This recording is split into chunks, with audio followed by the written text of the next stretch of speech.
Makati ang dila ni Aling Lenlen, kaya't napapahamak sa kadadaldal niya.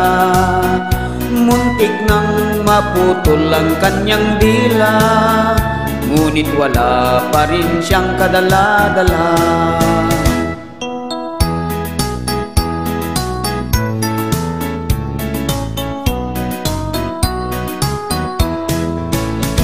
May bisitang pugi ang kanyang kumare, na tindera ng palamang mani. Biglang umulan ng tudo at umanggi, pumasok sa bahay si kumare at ang pugi.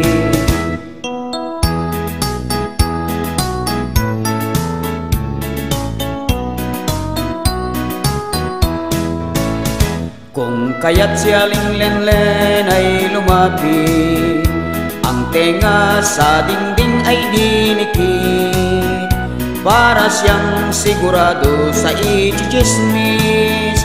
Buong buo, walang kulang at walang mintis.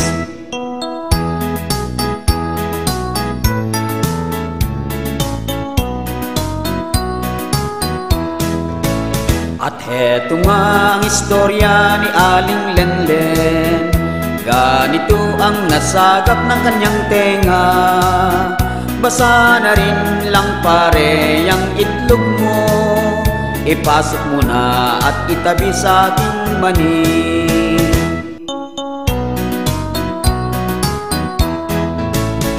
Ang chismis ay umabot sa barangay, at sa kumpare niyang nasa Dubai. Ngayon si Aling Lenlen ay di mapalagay, hatulan na sa kasong hinihintay.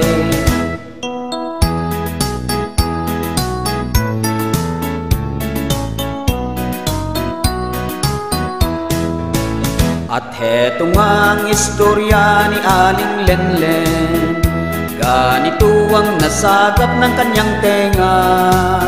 Basa na rin lang pare ang itlog mo, ipasok mo na at itabi sa aking mani.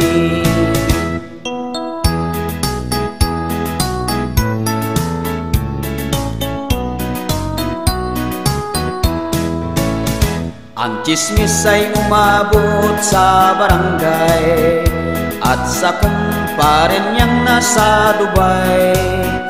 Ngayon si Aling Lenlen ay di mapalagay, hahatulan na sa kasong hinihintay.